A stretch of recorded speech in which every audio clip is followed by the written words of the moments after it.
dog to join me. Hi, everybody. Are you excited for Vegas? I'm going to try and coax my dog to come out. Hello, everybody. Hi, hi.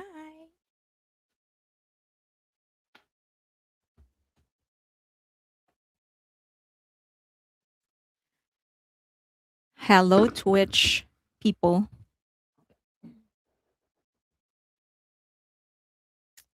Let me close some stuff. Okay. Let me say hi to everyone. Hanako Grace, Robin Carr, Nadira,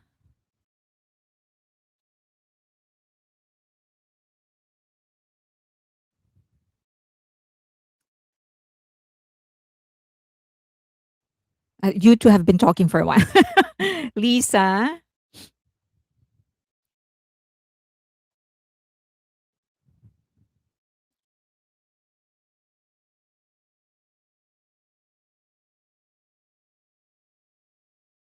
Robin, Jolie A, Genesis, Sarah, PS 48128, Jax. Come on.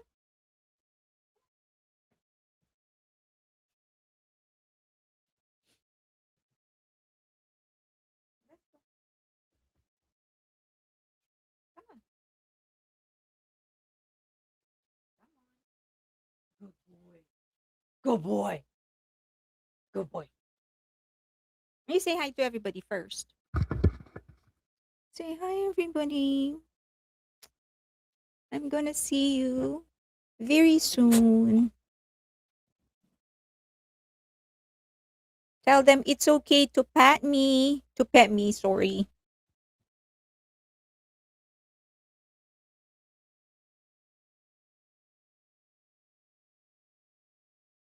Okay. Okay. All right.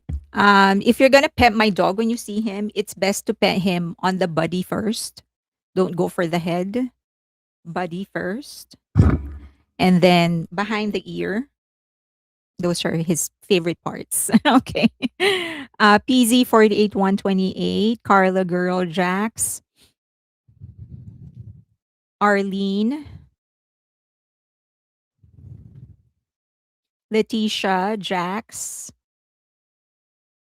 Amy C, Seda, Michelle Santiago, Arlene, Jolie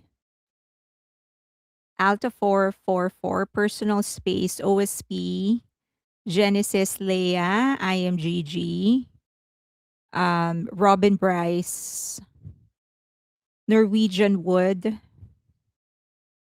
Maritz Salmart, Jolie A, Norwegian Wood, Leia Warburton, Bang Luna, Elizar, Carla Girl, Gigi, Pia Anderson,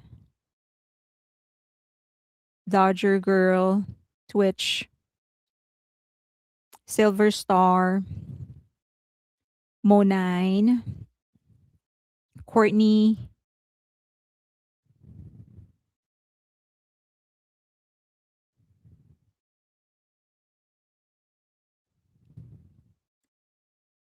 Heather, Arlene OSP, Datsun, Joyful One,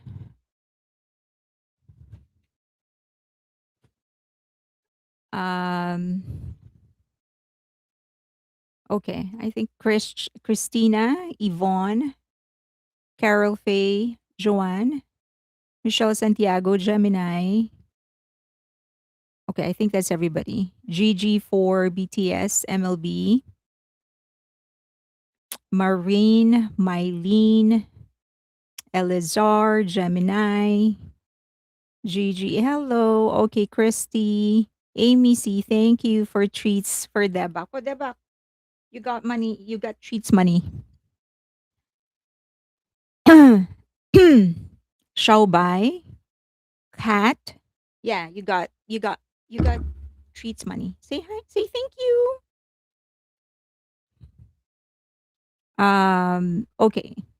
I think that's everybody. Z Arashi, Simply, JJ, Cat, Juveline. All right, the Jack Swang. So we have two heavy topics. Not really heavy topics. Um, serious topics. And then to make up for that, I prepared a bunch of emotional support picks for you. How's that? How is that strategy? So that we make up for whatever you're going to feel with the first things that we will be talking about. So let's talk about Spotify. We're going to be talking. Okay, I kind of yesterday we figured out how he can be on my lap without me losing feeling on my limbs. Okay, so and giveaways. Yes, and giveaways.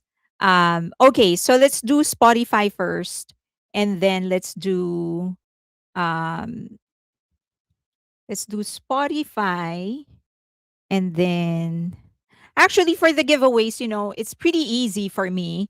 It's usually first come, whoever comments first, unless there's a specific requirement for the tickets. Like for example, for the lodge, I prefer to give it to somebody with mobility issue or someone with um what do you call that? Health issues. Because it's limited, like there's only like 4 or 8 of you in that area. Okay, let's do Spotify first. Where's my Spotify? Okay, so let's talk about Spotify. But let me just, I know there's a lot of people who are very much invested in this Drake Kendrick beef. um I am not emotionally invested. Like I watch it just because of you know cultural moments and what it says about marketing and business strategy and stuff like that. But I respect both rappers. So I'm not really. I don't have a dog in this fight. Essentially, I'm not really siding with anybody. So if you're here for that, that's not what I'm going to be doing. And if you want to express your opinion about who's better or whatever, I don't think this is the right live stream or channel for you. So, just as a warning, okay? So, when I say things, it's just basically what it's factual. Second is that I'm going to concentrate more on the numbers because that's what's connected to what I'm going to be talking about. Spotify. All right. So, it's just the business and marketing side of things specifically for the release of Drake. Now, I'm discussing this because what the implication of what Spotify and UMG are doing could affect BTS and Hybe, specifically because they have a partnership with UMG and other artists that are trying to get into the North American market. Okay, so on May 15, Spotify actually released a statement stating that Drake broke the record for several things. Number one is the most streamed song on the first 24 hours, most streamed album on the first 24 hours, and Drake and the most streamed artist for 24 hours. Okay, so they announced it formally on their page. Okay, so that was, I think, like 6 hours after Drake dropped the three albums that he just dropped, Iceman, um, and the other two. Okay, I have the name escapes me now. So okay, so it was like 6 hours after he dropped, and then the next day after he dropped the album, Spotify released the numbers of the streams, and many, specifically armies, noticed that wait a minute, that does not surpass the record of BTS's Swim. So he recorded, I think, for 14.1 and Swim had 14.6. So then after several hours, and so a lot of publications, online accounts sort of started calling out Spotify, like, clarify this, what's up. And Spotify then released a statement saying that um, the initial streams review process was completed manually, resulting in streams from two different albums tracks combined. And Drake continues to hold the record for most streamed artist and album in a single day in 2026. And we apologize for the error and have implemented updated review procedure to prevent similar issues in the future. Okay. So they, however, did not spec- directly state that BTS still holds the record for the first most streamed song for the first 24 hours, or for 24 hours for that matter. They did not say that. They just said that there was an error, but did not address specifically what error that was and what is the correct information. So, this is not the first time that it happened. It has happened to many artists, of course, and it has happened, but because this is Asian entertainment, I'm focusing on Asian artists. So it has happened to BTS several times. One of which is, I think this was 2022, in the countdown of the most streamed artist or solo artist or K-pop artist or something like that. Yeah, K-pop artist in 2022. They published that Lisa was the most streamed K-pop soloist in Spotify Global in 2022.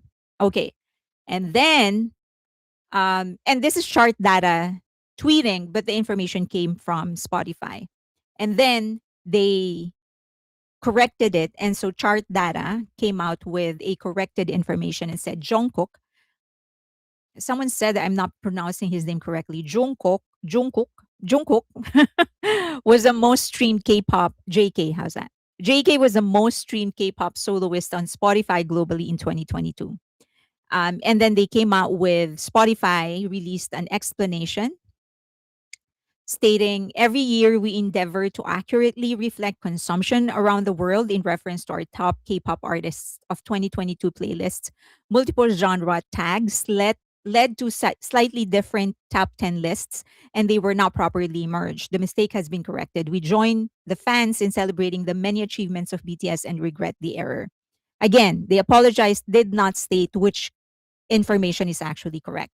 Okay, so it's some sort of a trend. I don't know what it is. I don't know why they can say what was corrected.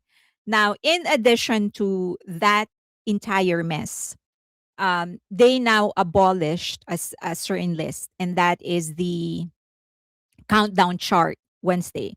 So every week they usually do a countdown, which is the most pre-saved album that is about to be released. Okay, so they abolished that. Now they regularly abolish lists, and so does Billboard. So that's not anything new. So they announced that they're abolishing this specific list, and by this was sent to me as of now, since there will be no more of this list. BTS holds the record for this list. So the biggest opening day for an album on Spotify countdown chart with 564.1 pre-saves. The fastest album ever to reach number one in Spotify's countdown chart, 2 days. Fastest album to reach 1 million pre-saves by any act. Global. First album ever to directly debut at number one in Spotify countdown chart, and the first album by an Asian act, male act, and second overall to earn 5 million countdown pre-saves. The other artist is Taylor Swift. Okay, so since there will be no more, this record will stand unless they revive that. Okay, and they also did not provide any kind of explanation as to why they're abolishing it. All right, so just for the record, Swim by BTS debuted at number one of global Spotify chart, 14,644,352 streams. Okay. May we know the album name, or is this Arirang? It's Arirang. It's Arirang. Okay. And then so it is Swim, 14.6 million. Now, just to note, as I know we love flexing, and this will not be erased. I mean that for as of now, Swim remains to be the most streamed in the first 24 hours. That's not going to be That's the number, that's undebatable, that's a fact. However, as we flex, because we love doing that, but also we love substance, right? Armies love substance. We love when we are able to substantiate fully the achievements of BTS. Let's just take note that this is not, to a certain degree, apples to apples comparison. The Make Them Cry song, which was the song that was supposed to have broken the record of BTS but didn't, is a 5-minute song. Swim is a little less than 3 minutes. It is a 5-minute song with no chorus, and it is not the lead single. Drake didn't release a lead single in the 3 albums that he just released. So, so that we know when we're flexing, when we're talking about it, and somebody says, "Hey, you're competing with a 5-minute song with no chorus and unpromoted to a certain degree. It's not a single." We know that that is a fact. Okay. Um, Okay, so just for the record, Swim is still the most streamed song in the first 20, not 25, 24 hours for 2026. So that remains, but we at least we know the substance behind it. Now, the main problem with their explanation, remember they said that the error was actually caused by manually completing the review process, and that there were two different songs or two different albums that were merged into one count. That is their explanation.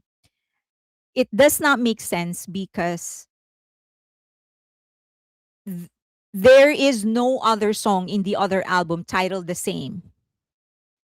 Okay, so there's no common song across 3 albums or 2 albums. So how, even if it is a manual accounting, even if you're counting manually, how are you going to merge it when the DSP, that is the ID of the song, are different, the titles are different, and the albums are different? It is so unlikely that for something like that to happen, right? Okay, so that's the first question. Next is that they admitted something they have never admitted before, and something that they actually avoided saying. And that is that there is a manual component in the way that they count things. Before, so they said the initial streams review process was completed manually, resulting in streams from two different album tracks being combined. So we, for the longest time, they have been saying that the way that they track streams, the way that they rate things, or the way that everything within Spotify is supposed to be without human intervention. Okay. So then now you're saying that the error was caused by manual intervention because there was a human being who counted it. So it means that all this time, you have been saying that there is no human intervention in the way that you rank, you count, the way that you recommend. That's not true. Because in this very critical period, they know the weight of this release. Whether or not you like the songs, whether or not you like Drake, you know the weight of this release, right? You know the importance and the impact it's going to make. Again, whether or not you like Drake or whatever, the impact, the industry impact, the market impact of this one is so important that you would think that an organization like Spotify, who makes a living, whose business is built on trust and streaming, would know the weight of this release. Why would you do something like this? Why would you do a manual review and then release it to the world, announce it to the world without having to double check, triple check all of this? More importantly, why are you diverting from the usual process that you claim to have always had? And that process is supposed to not include any kind of human intervention. So obviously, someone's grappling for an explanation and they couldn't find any. Okay, I'm not saying this is in no way an accusation towards Spotify, saying that they're trying to push Drake into breaking the record of BTS. I'm not saying that. I'm saying they're irresponsible. How are you How did you make such an important error in such an important release? Okay. There is no way Spotify does not know that Drake is not going to release an album at that day, at that time, because they they can see the system, right? And remember, the distributor of Drake is UMG. And releases from UMG, especially for a big artist that like Drake, that's highly monitored. So they know that he's going to release an album. In that case, then they should have been prepared. How did this happen? Okay. All right. So that's the first issue. They not finally, but they admitted that there is manual intervention. So this means that there are two things that are happening. There's the algorithm doing all the counting, all the recommendations, all the assessment, all the playlisting. And then there is a human intervention that could potentially exercise their biases and influence the way the system is actually recommending songs and ranking songs and putting songs manually into playlists, even though they said it does not happen that way. Okay. All right. Next. Um, Usually the the understanding is that this is supposedly trustless. The system of Spotify, along with other streaming platforms, it's supposed to be trustless or purely algorithmic, meaning there is no human intervention. It's mathematical. Every ranking, what goes into a specific playlist, that's supposed to be dictated by the algorithm. Okay. So that's what it means to be trustless. It's guaranteed by math. So they enter formula and algorithm, and then based on that, the algorithm is going to decide, okay, this should go into the playlist and whatever. And so potentially, this could explain why there are certain songs that get into today's top hits that they claim to have no playlisting, that isn't paying for discovery mode or isn't paying for any kind of playlisting. But they get into today's top hits, which is the largest playlist in Spotify. They get into today's top hits right away after release, which shouldn't make any sense because today's top hits should reflect songs that are already hits, not songs that were just released. And yet they make it to number one, top five. How can you be a hit right after being released a minute ago? Doesn't make sense. So this entire error sort of exposes that. So it is not true that the algorithm is dictating which song gets recommended and which song gets into playlists and other stuff. Okay, it's not trustless. Now, if humans can combine and misattribute streams for records, what else gets quietly adjusted is the question.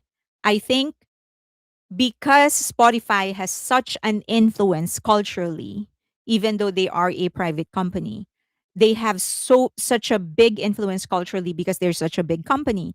They should be held responsible and actually be asked to explain how did this actually happen and how does the playlisting happen.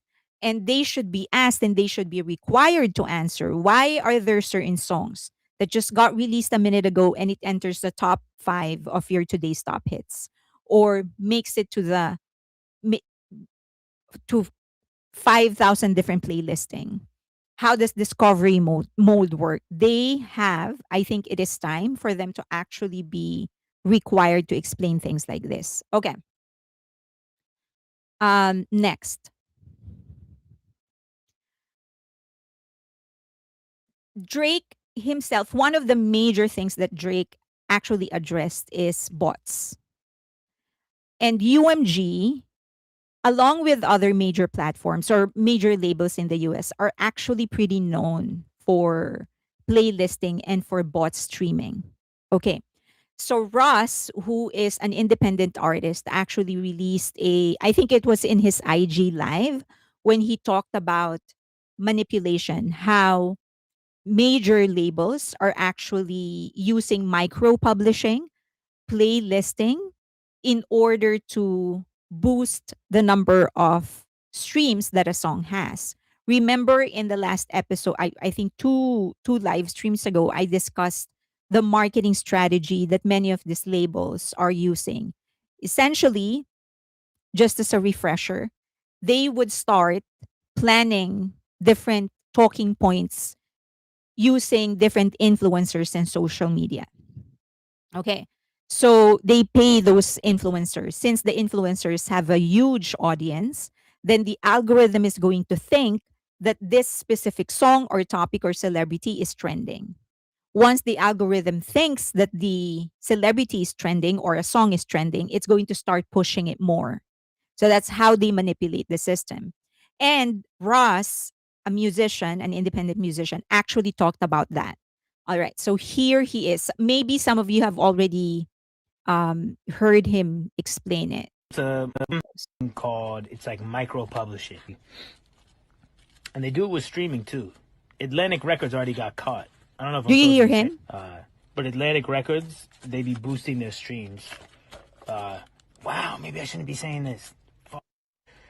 Well, it's too late. Yeah, they be boosting the streams because they pay people to micro publish, which basically means, let's say here's 100K and you go put this song on 300 playlists that all have only like 20K followers each. So, how many streams are you getting from each playlist? Not that much, but when you add it up over the whole scope of 300 different playlists or whatever, it's all it's so they do the same thing with followers where, they all band up together and they, these people are paying social media agencies 20,000, 30,000 a month to comment, to like, what the call. Okay. So that's what he was talking about. That he specifically mentioned Atlantic. Where is there you go. So, okay. So he specifically mentioned Atlantic. He said that Atlantic Records, but he said all of them do that. They would pay micro influencers play listings. They throw money on those, and then once the algorithm catches it on, then the algorithm is going to do the rest. So it's going to keep on pushing it to the public, going to recommend the songs to the public. And he said that if you watch his entire, I think he did this on his IG. If you watch the entire thing, he's basically saying you're if you're not willing to put money into this, you're kind of losing already because you're competing against the UMGs and the Atlantics of this world who are more than willing and are able to actually throw money into that. Okay. So the problem is that, okay, so let's proceed. So Drake has actually criticized in his album, he's criticized that the bot streams, paid promotions, and label influence. Now, just want to make it clear that I'm sure Drake knows that he also benefited from that. There is absolutely nobody in the industry who does not benefit from the influence of the label that they are signed to. It is the fiduciary duty of the label to make sure that the artists that they sign actually get exposure, gets promoted, gets the best opportunity to find their audience. So on the side of the label, they're doing their job, right? Because I signed you, I made a commitment that I'm going to promote you. And with all the resources that are given to me, I will utilize all of that in order to make sure that you succeed. Okay. So I'm sure Drake he obviously isn't a stupid guy. He knows that he benefited from the influence of UMG as well. Okay, so now he's going after them. And I guess if there's anybody who has the credibility to go after them, it would be someone who's willing to admit that they benefited from the system. And he seems to be willing to do that. Okay, because of the lawsuits that he has already filed. Okay, but I'm not going to discuss that. But I'm just saying that he's going after them, and he's saying or hinting, I don't think it's a hint, but he's kind of hinting in the songs that he released that he's going to expose them. All the bots, all the Spotify. Now, He's not going to be the first artist to do that or the first person to do that. There is a bot streaming farm exposed in New York. So it's not just, it used to be in India, Thailand, Malaysia or Indonesia, Bangladesh. Now it's not there. You can actually go to New York and you'll find one. You can go to Wisconsin, maybe. I don't know. But there are a lot of streaming farms in the US as well. Okay. So he's going to go after them. But this proves that if so what's happening is that he became a victim of the system that he benefited from in the beginning, right? Again, there is absolutely no artist signed in any major label who does not benefit from the influence of these labels. But now he's going after them. So he's basically saying, okay, I'm going to expose all the strategies that you have used in order to promote artists. It's not the first, but if he does pursue this, if he continues fighting UMG, then he's going to be the biggest artist to expose it. Okay. Um, in more ways than one, and in my opinion, discovery mode, I'm sure you know what discovery mode is in Spotify, and played listing are payola. All of these are payola. They are, I know that people are gonna say, gonna go technical and say, no, payola is when you accept money in order to promote something, but this is a legal way. This is marketing, not payola. But if you think about it, you're paying the same platform who's supposed to be providing streaming services. You're paying them, or you're paying other influencers to include their song in your list. Okay. So that is payola. Now, um, what many of these playlisting services that I've shown you before, where you can pay money and then they will guarantee like you're going to be included in 5,000 different playlists. What they say when you sign the contract with them is that they do not guarantee that the influencers will actually include your song in their playlist. They'll say that. They will only guarantee that they will forward your song to these influencers. When I say influencers, these are the playlisters, the ones with large playlists with a lot of followers in their playlists, and they get paid in order to include a song in their list. What the platform is going to tell you when you sign the document or the agreement is that we can't guarantee that it's going to be included in the playlist, but we guarantee that we will forward your song to 5,000, 10,000, 20,000 lists. And it will be up to the editor of the playlist to decide whether or not they will include your song. So that is their disclaimer. That saves them from being called payola because they don't guarantee it. Okay. They guarantee exposure, not inclusion. Okay. Now, on the other hand, discovery mode promises that they will expose your song to people who are interested in the same type of songs. Okay. So that's how they save themselves from being called payola. Okay. Now, in my opinion, I think paid playlisters should disclose they are being paid to include a song. I think Spotify, it's about time for Spotify to actually institute rules that when you create a playlist in Spotify, you need to disclose whether you accept paid lists. In other words, paid songs. Whether you're included in any of the lists of any of the streaming farms, not streaming farms, but promotion companies, song promotion companies, you have to disclose that. And then your playlist should be marked.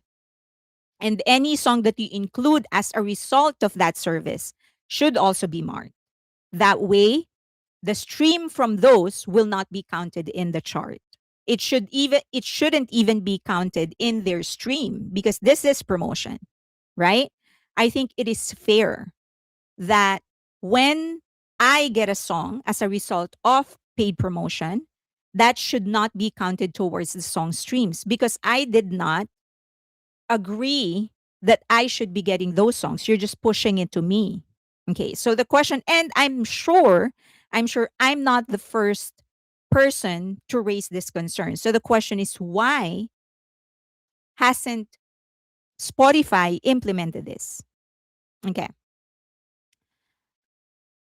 So that's my stand. I think songs or streams that was a result of the paid playlisting or discovery mode, number one, should be disclosed. Paid playlisters or playlisters in general should also disclose whether they are in the list of any of those companies that accept streaming services, and it should not be included in the streaming count for charts. Okay. And I'm sure I'm not the first to ever think of about that. Now, paid playlisting and discovery should strictly be positioned as a marketing and promotional tools. And that means it should not be counted towards supposedly organic lists like Billboard 100, Billboard 200, and stuff like that.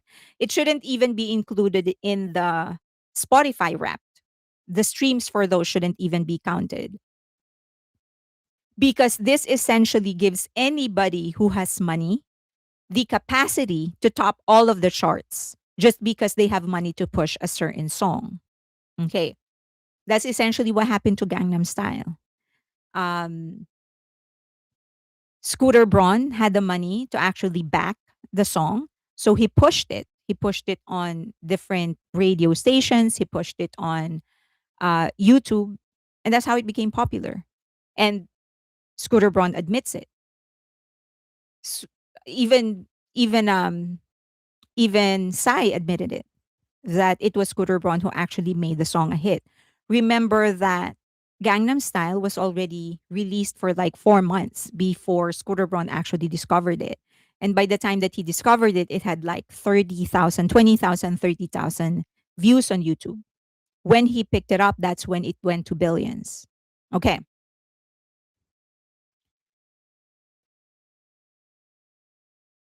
The new payola. Okay. So that's the issue of Spotify. Let's pin that. Let's set that aside. We'll go back to it. Let's talk about UMG. All right. Um, oh, sorry. So this is an example of the paid play listings. So for 4,900, almost 5 grand, you can be included. You can reach. So see how they're very careful in their wording. You will reach 616 playlists. So they're not saying you will be included in 616 playlists. They're just saying you will reach 616 playlists.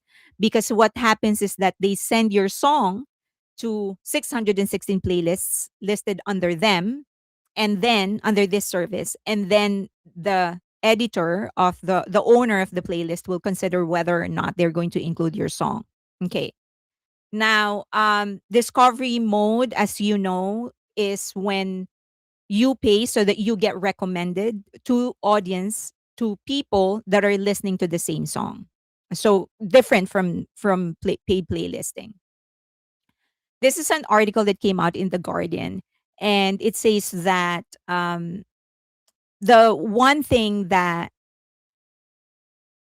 the worst thing about discovery mode is whether or not you sign up for it, whether or not you pay to get discovered by different audiences in Spotify.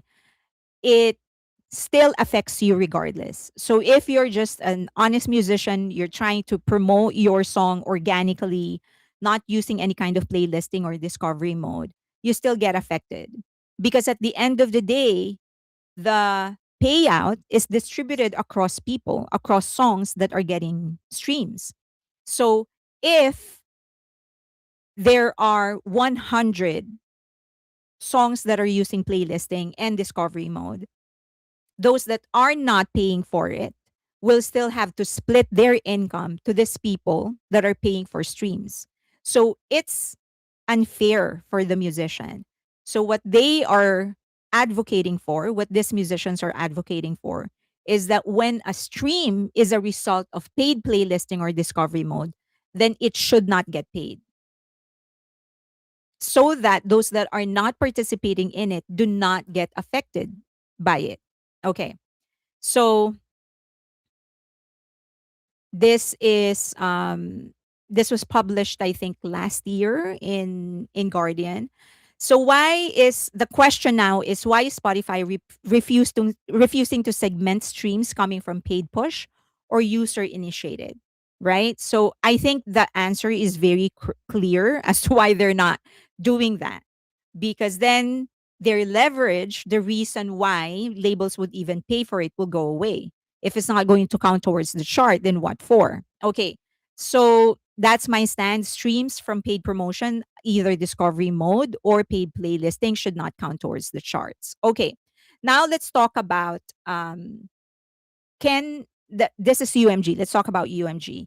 Is there anything that UMG can do that could affect BTS? Certainly. Do remember that Hybe has a 10-year deal with UMG, okay, with Universal Distribution.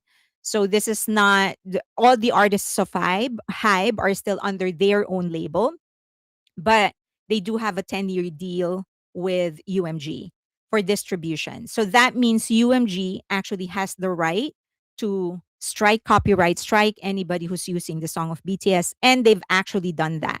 They're doing it right now with Drake. So any song, many creators online, TikTok, YouTube, that are using songs of Drake from the new album, they're striking it, copyright strike. So they're not just taking the income, they're actually removing the sound. And a lot of these creators, the song of Drake is essential to the video that they created. You want to get down, baby? Okay.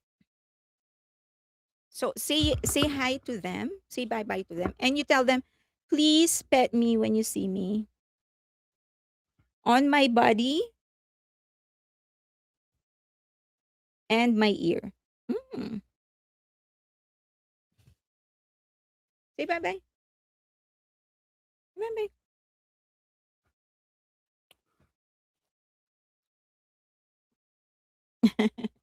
Okay.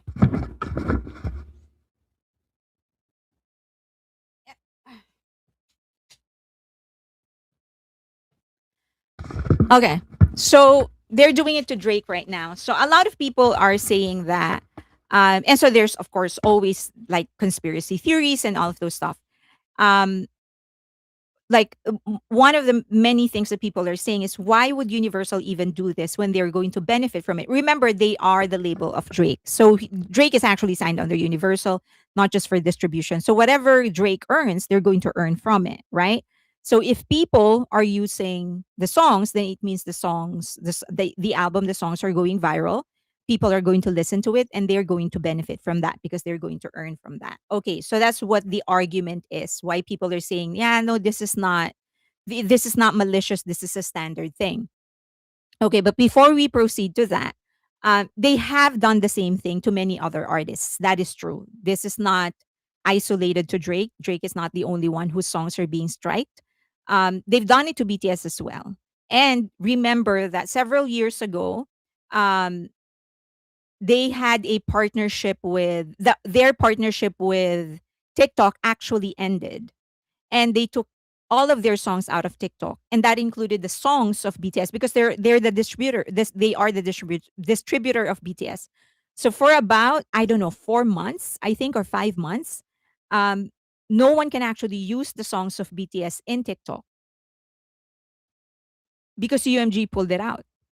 So TikTok had to silence all the videos that are using the songs of BTS. So in that span of time, the virality of any song of BTS wasn't happening on TikTok because UMG actually took it down. Now, the other thing is that one of the secrets, and we all know this, one of the secrets of the fame or the virality of BTS is content creators, right? Especially in the early days of BTS, content creators actually helped a lot in spreading the word of about BTS because they would react to it, armies would support the reactors, then more reactors would get into it, armies would continue supporting them. So it's like kind of a cycle. We don't need that anymore, but it was certainly important in the beginning. So I think as a result of that, Hybe actually became very generous towards content creators. I know that not a lot of content creators talk about this, but so usually after we are allowed to use a song or a video for a specific number of seconds. So let's just assume this is not the number, but let's just assume like we can use it for 30 seconds without the the video being claimed by Hybe or Big Hit or whoever the label is. So I can actually insert the video of BTS, run BTS or whatever for 30 seconds. I can use it and they will just let it go. Okay, so that's not the number of seconds, but that's just an example. They are, as opposed to others who will strike you after 2 seconds or 3 seconds or something like that. So the gap is really big. I think it's because Big Hit themselves or Hype recognizes the importance of allowing content creators to spread the word. Now, UMG is doing the exact opposite.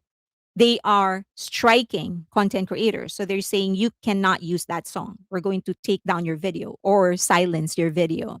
So if the if it is generous towards content creators, then it's easier to create the content because you know it's going to be published, and if you're lucky, you're going to earn from it. Okay, so now UMG is taking that away, for at least for Drake, but it's not the only one. They've done it before. It's just that um what is different with Drake now is the speed by which they're doing it and the volume by which they're doing it.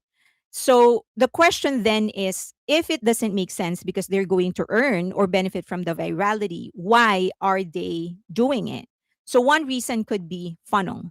Remember that, for example, for the example that I did for Big Hit and for Hype, because they're allowing me to use a lot of their songs or videos, then I'm benefiting from it financially because I could monetize my video, right? Or at the very least, it could attract other viewers into my channel, and then I'm going to attract even more viewers. So there is a benefit to me. Now, most likely, if they're doing this, if they are striking creators, they are saying we do not care about your monetization. We don't care about the money that you're going to be earning from.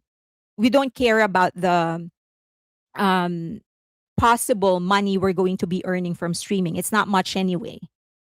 And we certainly do not care about the possible virality that you will cause the song because it's Drake anyway.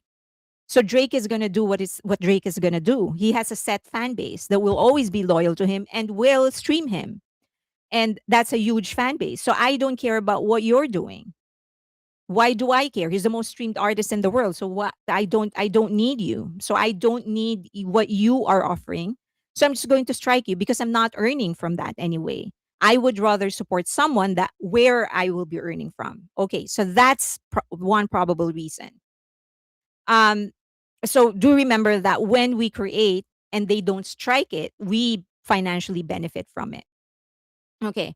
So and then the other is do remember that this is not the first time they're doing it. They're not doing it only to him, to Drake. They're doing it to other artists as well. But as I've mentioned, the main difference is the volume and the timing by which they're doing it. It's immediate. In a matter of 24 hours, they were striking so many content creators on TikTok, YouTube, IG. Like the minute that you use any of the songs, you get striked. Now, there are some creators that are finding a way around it and are able to include the song, but majority of them, they get taken down. Now comes the sensitive stuff. A lot of people are speculating that Drake has fulfilled his contract with the 3 album releases. They said that he has fulfilled his contract. Now, it is less likely that Universal is going to tie their contract with Drake purely based on the number of albums. I don't think that's ever going to happen. They're way too smart for that. So there are probably other things included in that contract aside from the number of albums that he will release. But no matter what that is, so for example, if the condition is that you need to recoup, so allegedly the initial contract he has is 400 million. He has recuperated that a long time ago. So no problem on that end. Now, maybe let's just say this is purely speculative, definitely not true. let's just say there is attachment to the contract that states that you need to earn UMG 200 million per release, for example. That's just an example, probably not. My point is that there are other things in that contract outside of the number of albums that he released. But Drake is such a big artist that whatever that condition is, I think he has already fulfilled it. So if it is true that he has accomplished that, all he needed was three albums, he had three more albums left in that contract along with other things, I think he has fulfilled them. So one speculation of different experts online is that this could actually be UMG, Universal, exercising their control over the industry, effectively showing Drake that just because you're a big artist does not mean we can't hold you back. So do remember that they will still own, or at least co-own, the masters with Drake, his songs.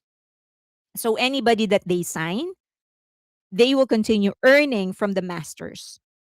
So this is their way of telling Drake, we can hold you back if we want. So if you want to leave us, go ahead, but do know this is war. We're going to make sure that you don't earn anything anymore from your previous masters or something like that. In other words, it's all about control because his contract is up and he can do anything as of the moment. Now, UMG, of course, is not going to go down without a fight. So it could be that they are exercising their control. Okay, poor Halsey, yes. Yes, I'll get to her. So, if it is true that he's going to go independent, by the way, there is no confirmation about any of this. These are all speculation. And he has not talked, and probably he won't because there are pending lawsuits. Um, if he does go independent, it's going to threaten their model. He's going to be the biggest independent artist in the world. He's one of the best A&R, by the way, in the industry. And despite the so there's a division, I guess, the pro Drake, pro Kendrick, or whatever. But there's still a lot of people that are supporting him despite them not talking. And when push comes to shove, when they need money, they are going to work with Drake if needed, if he ever asks. So if Drake actually goes independent and he does something, for example, fund different artists who are simply not getting any kind of break, he can be a major player, probably as fast as Hybe has been able to do that. Maybe he can probably even go bigger than Hybe because he has his roots planted in the Western music industry. And the big three does not like that. His A&R is amazing. Yeah, he's an amazing A&R. So this is a threat. Like whatever Drake is going to do, if it is true that his contract is up, he's a threat. And the big three does not like another one joining their camp.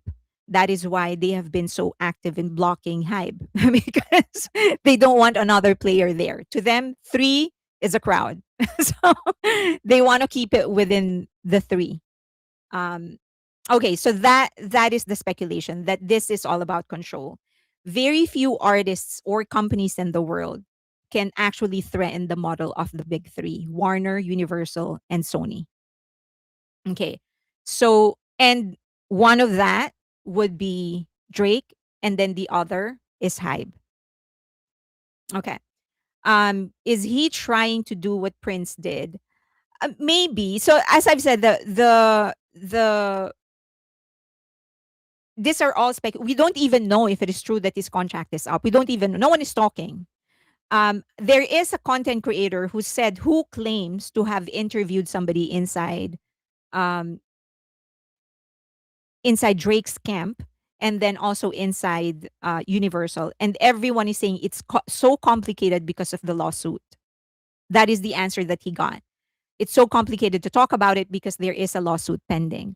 So it looks like maybe even if Drake or Universal is willing to talk, they can't because of the lawsuit. Maybe there is a gag order. Maybe the lawyers have advised them not to talk. So yeah, it is possible that he's doing something like what Prince has done. Okay, but the point is that there are very few artists in the world that can threaten the model of the big three. One of them is Drake, the other is Hybe because of BTS.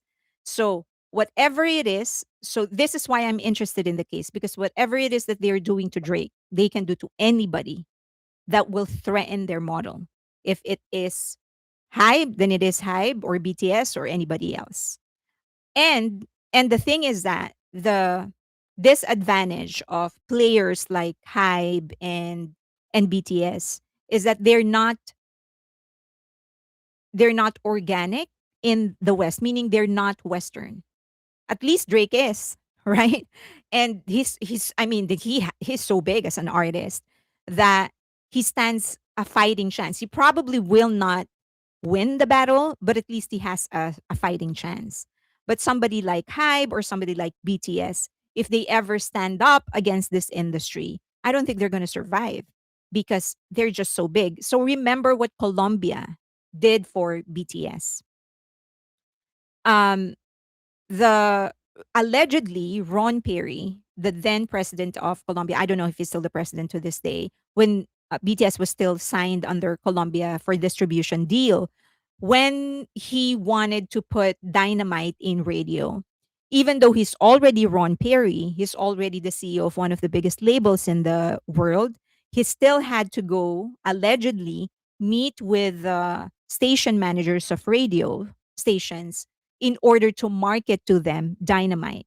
So allegedly, he went to the houses of the station managers or program managers and have them listen to the song and convince them and ask as a favor to play Dynamite. And this is already Ron Perry. You would think that he can just pick up the phone, tell the station managers to play Dynamite, and it should be in their roster. But no, for Butter, allegedly the reason his name is included as a songwriter is because he knew that that's the only way the station managers, the DJs, and the program managers will include it in their roster if his name is there. Because he cannot do the same trick twice. It's not going to work anymore. So he had to think of something else.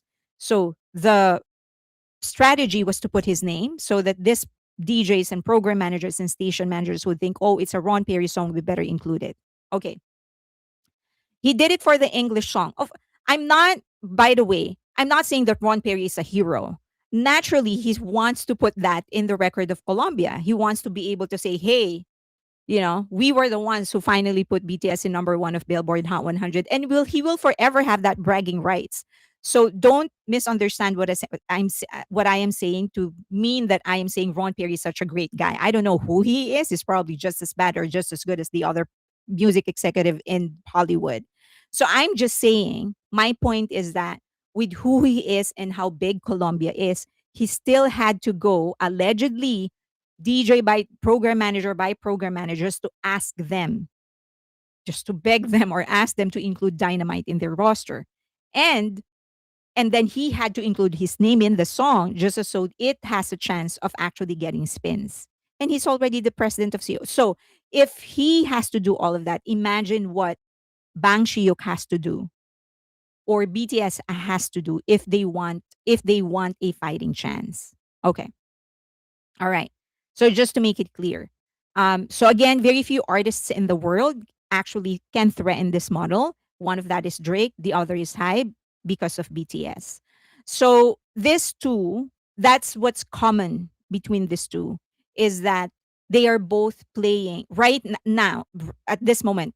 It wasn't always the case for Drake, obviously, because at one point in his history as a performer, he was part of the system. But now that he's trying to fight it, they are now finding themselves in common ground. And that is that they are fighting a big, big system that could actually really prove to be bigger than what they can handle. So that is why I'm interested in the case because I know that however Universal is moving behind the scenes, whether it is to retaliate against Drake or to try and keep Drake or to try and exercise to show the world how powerful they are. I don't know the intention, but I know that this strategy that they are using right now, if they can use it against Drake or for Drake, then they can use it against BTS or for BTS. And because I think the next big threat will be Hybe and they are in partnership with Universal, then we should watch it. Okay. Um, Arim keeps mentioning his desire to work with Drake. Um, I already said I have absolutely no. I'm not taking sides. I respect both. I like both. Drake is a good musician. Kendrick is a good musician. So if RM or any of the members of BTS want to work with these people, I don't think that we should involve them in the beef. They have absolutely nothing to do with it. As far as I understand, a huge chunk of the reason behind the beef is cultural, and BTS, they're not African Americans, so they will not fully understand what is going on. As far as I can see it, they are just musicians, fans of music, fans of hip hop, fans of these rappers. And if they want to admire them, if they think that they are good, they should be allowed to do that and they shouldn't be pulled into this beef, right? That's where I think it should rest. So let them admire Drake, let them admire Kendrick, let them admire whoever it is that they want. They have nothing to do with this beef. Okay. All right. I'm not all those this is why I don't, so please, I'm not in here to debate the quality or the whatever. I'm just talking about BTS. So all of your like opinions on the quality of the music, I don't think this is the right live stream for that. I'm not going to talk about that. I have no opinion on that, quite honestly. Okay. So um definitely Drake has benefited from the model that he's trying to fight now. BTS not so much, primarily because the only involvement they've ever had with the Western industry has been on the distribution end. Other than that, their success has always been hinged on the fans, not necessarily um, okay, not necessarily the system. I've already mentioned what Ron Perry actually did for them, but after that, once they left Colombia, of course, Colombia has no involvement in that anymore. And UMG has barely done anything outside of their standard, at least from what we see or from what I see. Universal has barely done anything that is outside of the standard resources. In other words, the distribution is easier because Universal is the biggest in the world. So there are more countries that they are able to reach, so easier. They are able to negotiate for better terms when it comes to distribution. But other than that, I don't honestly see anything beyond that. They haven't done what Ron Perry has done, where he's actually going to different station managers and program managers. So I don't know if UMG has done anything beyond what is expected of them. They don't do playlisting. BTS does not do paid playlisting. They don't do discovery mode, obviously. So I really don't know what it is. They barely promote BTS. And this could all be, by the way, this could all be the choice of BTS. This could be BTS saying we don't want to do paid playlisting, we don't want to do this and all that. So but then you have, it doesn't mean they can't do more, right? They could definitely do more creative promotions. I don't see them doing that. During the solo era of each BTS member was one of the, I think, like, they, Geffen didn't promote them well. Not none of the members were promoted well. Jungkook was the best one. Uh, so I don't think, from where I stand, I could be wrong. From where I stand, I don't think BTS benefited from the model or from the system any more than what is officially a standard way of supporting them. Like, they didn't benefit from them any more than they are expected to benefit from them. Does that make sense? It's just a standard promotion thing. Other than that, I don't see Universal doing anything special for them. But again, just want to make it clear, it could be BTS's choice. Okay. Hybe though is starting to benefit. And that is coming in through their partnership with Geffen.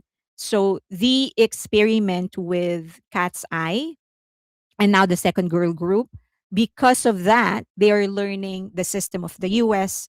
They're establishing networks, they're establishing their power and their presence in the US. So Hybe is kind of benefiting. And because BTS is the fifth as a collective, just want to emphasize again, as a collective, They're the fifth, probably now the fourth biggest shareholder in, because Scooter Braun sold his. So they're now the biggest, the second or third biggest shareholder of Hybe. Then they benefit from that, from the partnership with Universal that way. But them as a band, I don't think they're benefiting directly from that. But Hybe is, because of this partnership. So okay. So I think the bigger picture is this is not really about, remember that whatever it is that you're seeing with Universal, this is, I don't think this is about money. Because I think they, as I've said, I think they do know that Drake is gonna do Drake. Whatever Drake is gonna do, he's gonna do. So he has a loyal fan base. So it's gonna perform well anyway. I think more than anything, it is about control. They're trying to exercise control over what that control may be. I don't know. It could be because they want Drake out. It could be a retaliation against Drake. It could be because they want to keep Drake. I don't know. But I definitely think it's about control. They don't want to lose their hold on the market.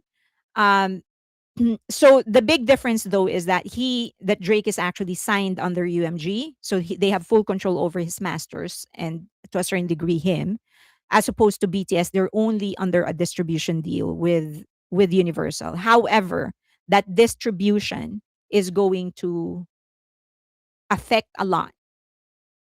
It's going to affect BTS in a lot of ways.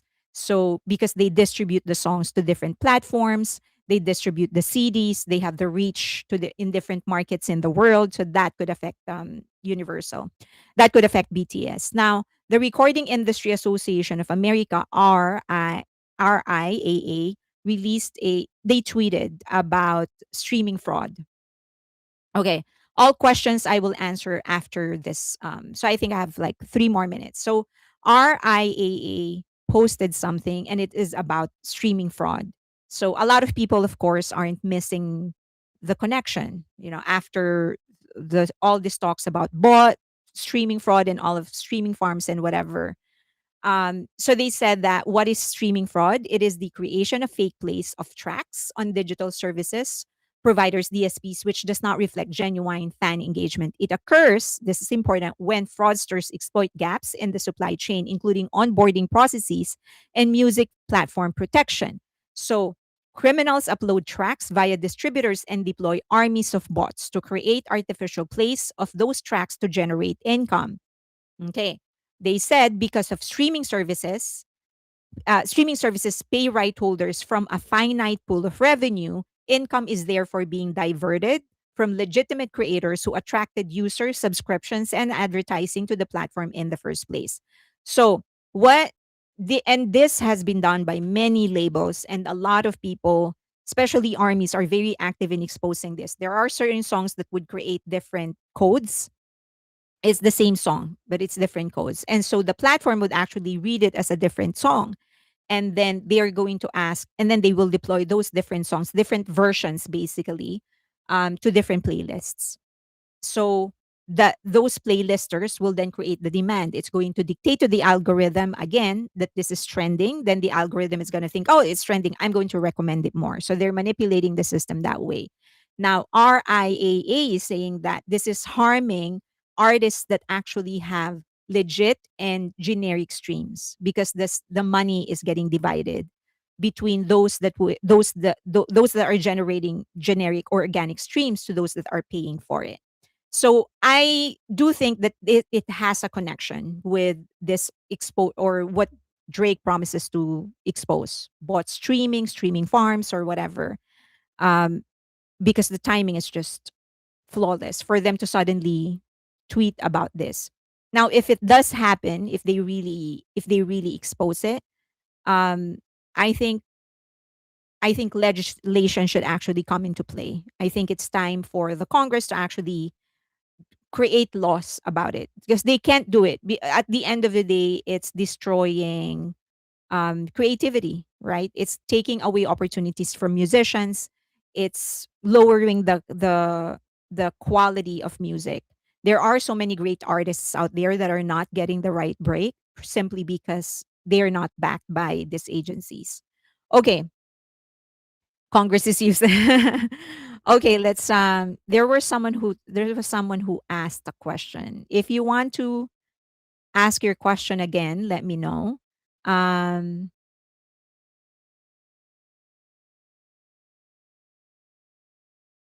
10 years. Okay. I prefer OG rappers. I have to listen to rap. Um your what okay.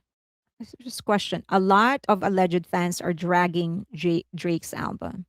Okay, I'm not here to talk about the quality. This is really the wrong stream, the wrong channel for that. I've started listening to Drake's album so far. It really okay. Not this is not a okay. I'm just gonna choose the questions. Those who ask the question. Um, Nobody's talking because almost all benefited from the big threes model. Correct. Yeah. If anybody, whether it's Drake or somebody else who exposes all the strategies that this big three are using, then many reputation will actually get tarnished. Now, it's entirely possible, okay, just to be fair, it is entirely possible that the artists don't know that like for example that whatever label is actually using bots or illegal streams. It's possible that the artist didn't know. Like it's possible the artist does not want to do that, but because they're signed to the label, what can they do, right? Especially if they're new. Okay. It is Pandora's box version in a music industry, correct? It is. Yeah. Yeah. Um then Drake, Hybe, and BTS need to work together to create to create like synergy, like a company or their own industry. Um, I'm so funny. Okay, thank you. I don't know what that's in relation to, but thank you. Um, yes, he's not a hero. Are you talking about Ron Perry? I think you're talking about Ron Perry. Yeah, he's not a hero for sure. Don't take what I said to mean that I am making him a hero. Of course not. He did that because he wanted that record in his label. He wants to be able to say it is Colombia who first made them number one in Billboard Hot 100, and he got that. He gets that bragging right. He still has that bragging right. Um, I don't judge him. Okay, so okay, nothing about exactly. Armies need to step back sometimes and not get involved or share any opinion any longer about BTS's professional decisions. Yeah, I mean they respect. I mean we've heard them say they like Kendrick, they like Eminem, they like Drake. Like leave them to like who they like. They're not included in this beef. Arm wanted to work with other rappers too. He didn't mention. Okay. Okay, then wouldn't it be wise for Drake to go to Hybe America at this point, at least temporarily? To do what? To fund maybe. Questions. Yes, the big three are likely unbeatable now, but with listeners moving away from radio in all genres except country and Christians, won't technology overtake advantage in the near future? Unless they take over technology as well, which is what they seem to be doing. Do remember that UMG, Sony, and Warner actually they're so active in buying companies, AI companies, metaverse companies, cryptocurrency companies, blockchain companies. They're investing in the future. Like they partnered with Hybe so that they could learn about extending about IPs, about how groups like BTS. What I mean, come on, why do you think they partnered with Hybe? It's because they wanted to learn how BTS, Big Hit, and other groups under Hybe are actually able to extend the musical or artistic experience of people beyond music, right? Because we interact with their content outside of music. Music videos, manhwa, books, physical events. So they were able to do that. BTS first, so they extended their music outward. And so they created different points, different touch points, different ways we can interact with their music. Geffen is trying to learn that. In the other hand, Big Hit is or Hybe is trying to learn and use this experience so that they could develop networks, learn about the industry, how the industry works. Okay. The theory. the theory of easy to break one stick, but hard when you have 100 sticks together. If Drake is really fighting the system, it doesn't mean he and Hyde need to link up. They do not need to link up yet. Side note, I just saw a Vegas resident telling Army to prepare for the extremely hot Vegas sun. Okay, so questions: didn't Drake albums drop the second day? Mark Lee from Mark Lee from Net is Canadian. Okay. Can Hybe give a reason why Hybe Big Hit refuses to get the RIAA certification for BTS members? A lot of us are asking about that. I don't understand where they're not getting it.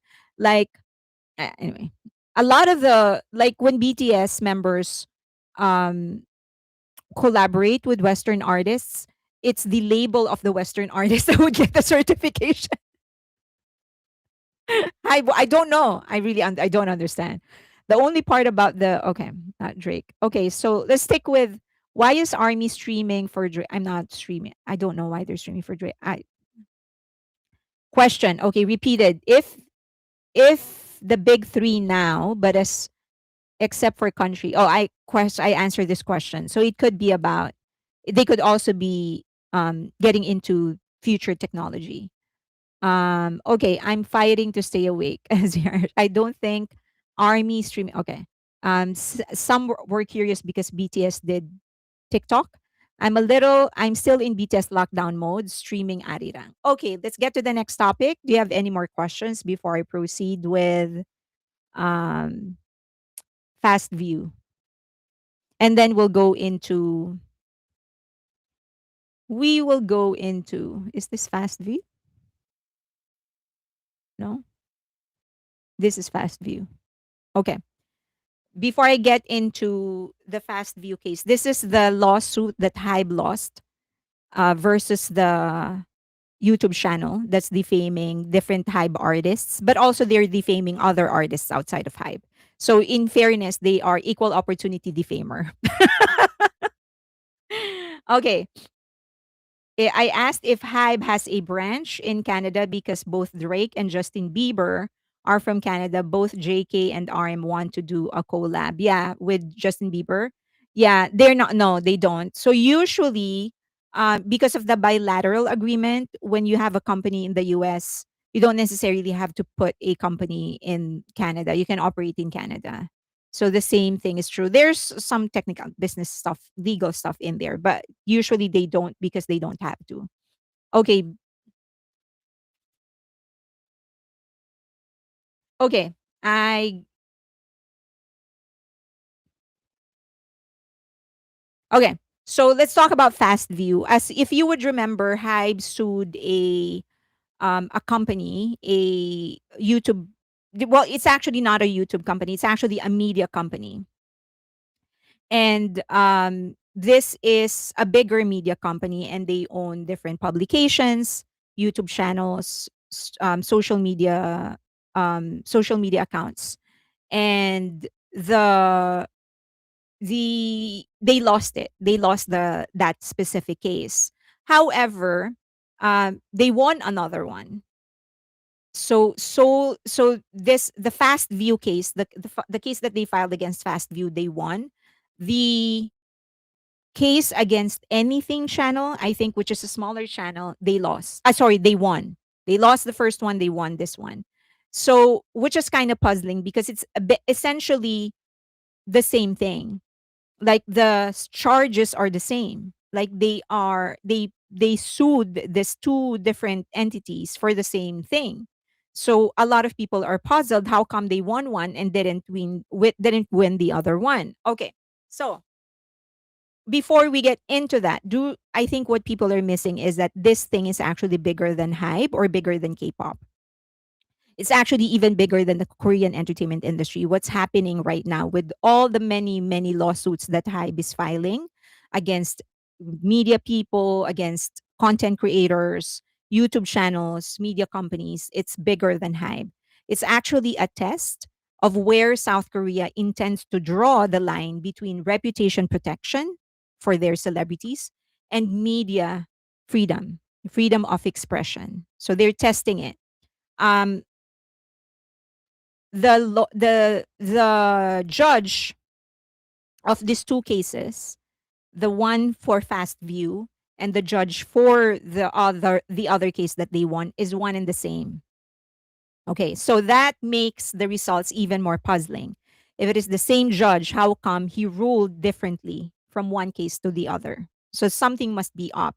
Okay, so this is Ken Sterling. If you go back to my interview with him, um, he actually talked about how American courts have historically given broader protection to speech when the target is a celebrity or a public personality or a corporation or a politician.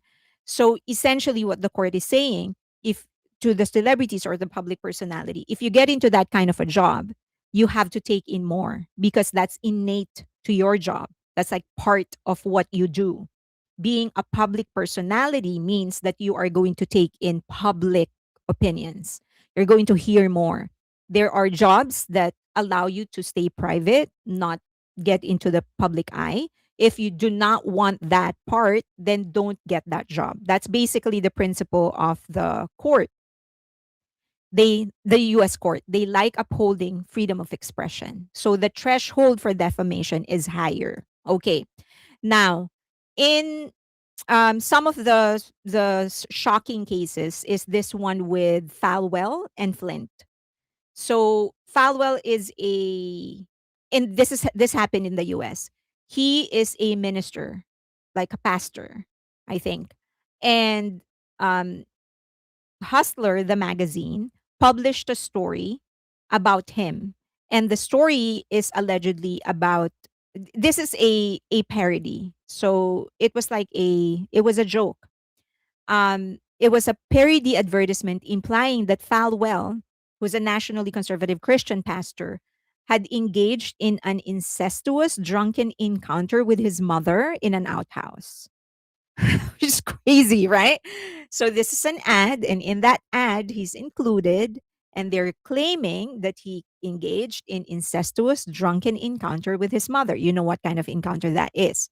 I guess it is innate to the word incestuous. So, however, in that ad, it's a full page ad. At the bottom of that ad, it says, this is a parody and not to be taken seriously. So, it's they're kind of like saying, fall well. It is pronounced fall well. So, they're saying that, okay, this is just a joke. Okay, so Falwell sued Hustler magazine. All right. And the court sided with Hustler magazine. So the court said, well, you're a public personality. So, and it's a joke. You have to be able to take in a joke. You can't sue everyone who's making a joke about you. You're going to have to develop a thicker skin.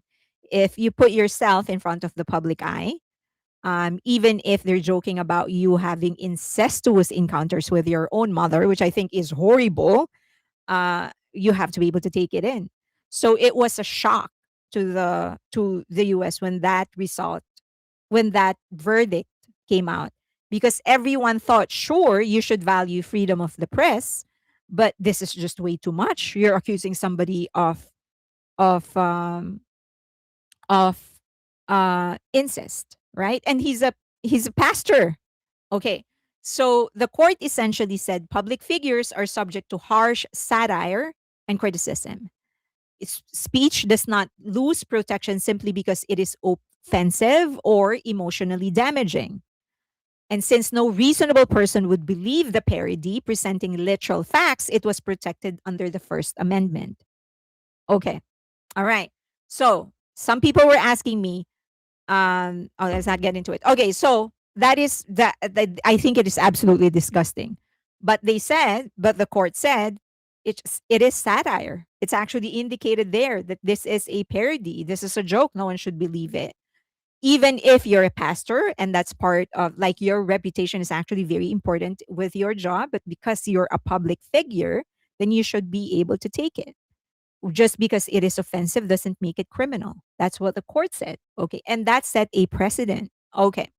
So, since no reasonable person would believe a parody was presenting literal facts, it was protected under the First Amendment. Okay.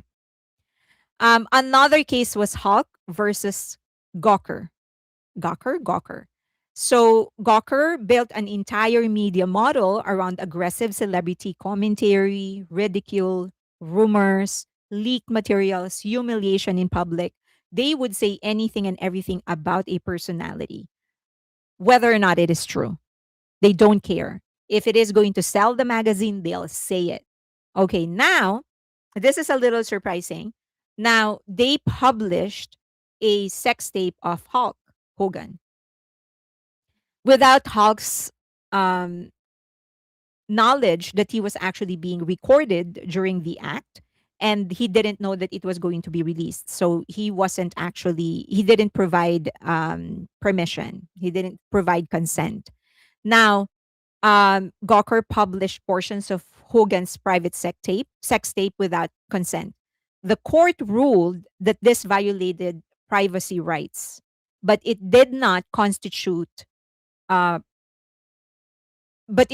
it is not defamation.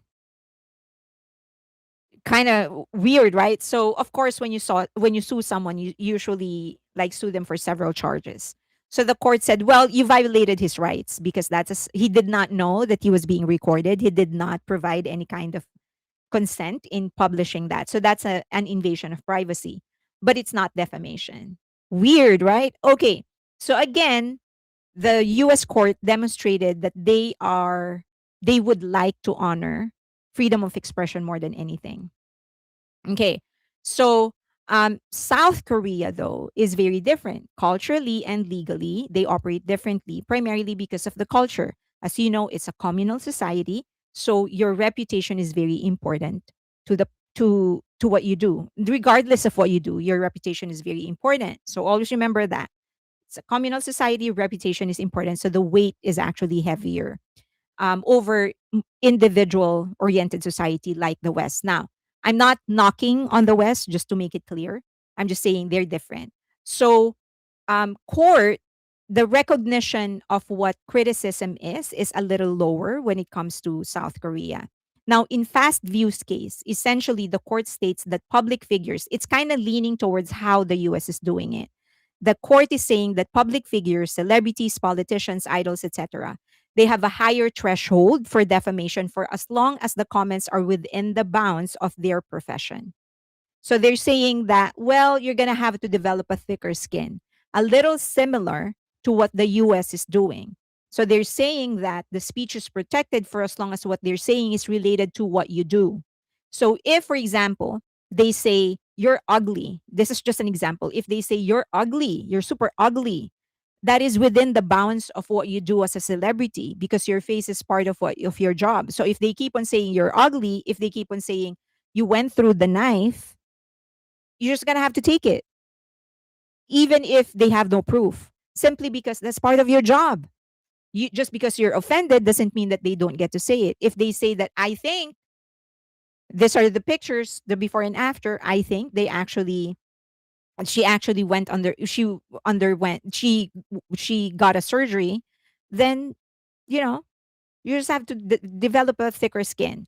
Okay, so um the YouTuber, the saving grace of Fastview, the reason they won is that the Fastview said that they are coding comments of netizens. So they are picking up comments of netizens on the comment section of videos and whatever, and then talking about that. So Fastview said, we're not saying that this is true. We're simply reporting what netizens are saying. Netizens are saying she went under the knife. Netizens are saying she's fat. Netizens are saying she's very bad at singing or he's very bad at singing. Netizens are saying he, whatever, so that they went on a date or whatever.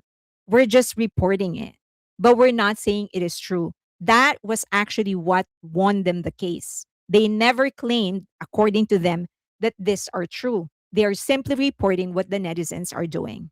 Okay. So then so then the court said, well, okay, I guess it's okay because they are just reporting. It's just news. Now, in the US, despite our very loose, um, a higher threshold for celebrities when it comes to defamation, a reporter or a content creator, anyone who's going to put out the content, still has to exercise and prove that they did reasonable efforts to verify what they are reporting. In other words, if I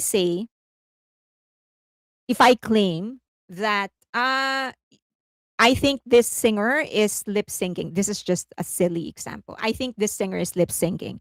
Before I say that, I still need to exercise reasonable efforts to try and find out if the person actually lip synced during concerts. If they lip sync during concerts, I need to prove that I have done my research, called people, whatever. But in the Seoul court, they did not take that into consideration. They did not ask Fastview, did you actually enforce reasonable efforts or did reasonable efforts to verify the things that you're talking about? Even if someone says she's ugly and she's fat, well, did you actually verify whether she's fat because she was sick or something like that? Nothing. They're just saying that because Fastview took the comments of somebody else and reported it, then that's safe because they're just reporting it. They're not claiming it to be true. Okay, next. So, what the court now is saying as a precedent, setting as a precedent, is that expressions dealing with matters of public interest concerning public figures should have their freedom of expression respected for as long as the wording is not excessively harsh. They actually said that for as long as you're not excessively harsh, you're safe. However, this is a one of the first things that we learn in journalism school. Expressio inus est exclusio alterius, which means the expression of one thing is the exclusion of another. So if you're going to say harsh, you have to define what harsh is. And whatever the definition is, whatever is not defined should be excluded. In inclusion, everything else is an exclusion. Okay.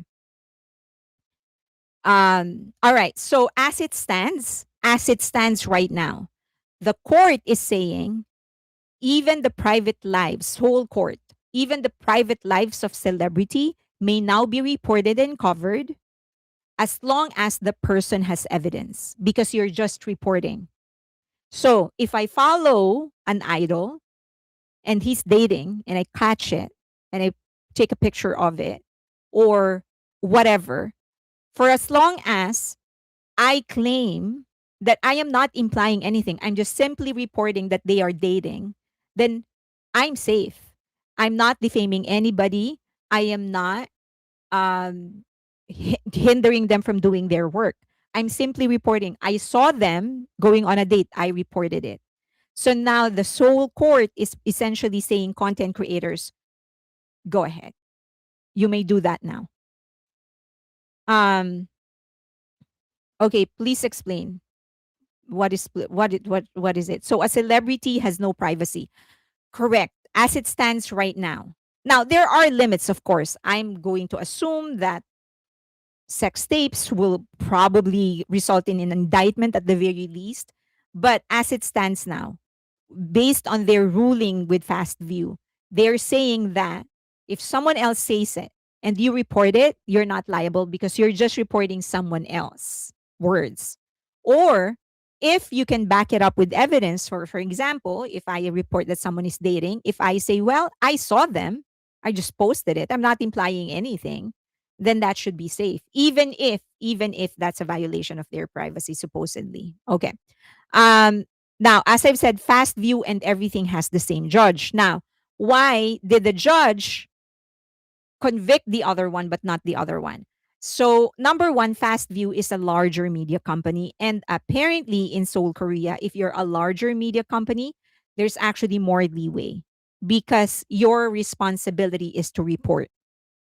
That's the expectation that you're going to be reporting. Okay.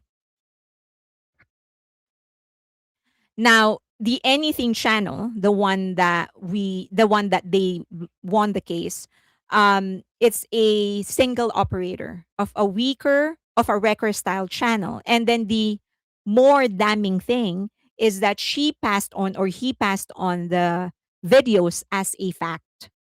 So she was claiming that those were facts, that she made them and those were facts, as opposed to the other one, Fast View, who simply said that I'm just reporting it. People were saying this and that about them, and I'm just reporting it. Okay. Um, so yeah, Fastview was reporting. And by the way, Eyelit or Endless Seraphim weren't the only targets of Fastview. They've gone after a lot of celebrities. Won Young is actually one of their favorite targets. They would always go after her. Anything that she does, they'll make something out of it. They will nitpick all the comments just to find that one thing that defames her or insults her, and they will report on it. So they're not, they're, Eyelit is, as I've said, they're an equal opportunity defamer. Not just not just specific to Eyelit. Okay, they just want clicks, in other words. So I think South Korean modern entertainment industry is relatively young. Not I think, it's pretty, it's actually a fact. They're really really young. And so in its current globalized form. So I think at the end of it, they really, the things that they are experiencing right now, they haven't experienced before. So there is no set precedent, there's no set clear boundaries between freedom of expression and privacy and defamation. Remember that their entertainment industry started only in the late 80s after the liberation. And the rise of the film industry of South Korea started only in 2004. That's barely 22 years old. So a lot of the things that they're experiencing right now, they haven't experienced before. And then post 1997 Asian financial crisis was when their own entertainment industry started growing, but Hallyu started growing 2004, meaning going outside of South Korea. So it's a very very young industry. And because the industry evolved so quickly, many of the legal and ethical boundaries that are supposed to be already in place, they don't have yet because it's young. So what Hybe is experiencing and what Hybe is doing is actually setting the foundation, testing as to where they're going to draw the line. So I think the unfortunately, the hate towards Hybe is blurring larger issue, a bigger issue. The issue is that they are in a crossroad, and whatever happens in the cases right now will affect how they deal with privacy and defamation and freedom of expression in the future. But because everyone is just so focused on Hype, they just want to lose every case that they are in. The tendency is for them to support the other party, even if the other party will actually spell disaster for the protection of their celebrity rights. So let's see what's going to happen. But that is what's happening. At the end of it, they are simply going to test where the line is drawn. So many of the things that Hybe is experiencing, it's going to set the foundation. Eventually, when there is enough precedent, they're going to institutionalize any kind of law, some sort of a law, so that it's clearer where the boundaries are. Um, So they didn't create the rumors, they're just spreading them. Correct. Yes. That's exactly it. They're saying that, well, we're just reporting it. Okay. Um is it in the USA that republication in the same is the same as publication? I am not sure. Probably just like Sojang. Sojang is similar to the Anything channel, the one that won. So they're saying they created videos and pass it on as truth, as opposed to Fast View. They're saying that no, we're just picking up comments from people and information from people and then reporting them. That's the main difference. I'm sorry, but as a reporter, you still have duty to do research and find truth, not just parrot a bunch of netizens. True, but the judge did not take that into consideration. So netizens tell the truth when they tell Eyelit have so much similarity with MJ. No, they're not saying that. They're just saying Fast Views just saying that's what people are saying, and we're just reporting what people are saying under contract with the which it's a shame that there is so much hate people keep on. Okay, to make you all feel better,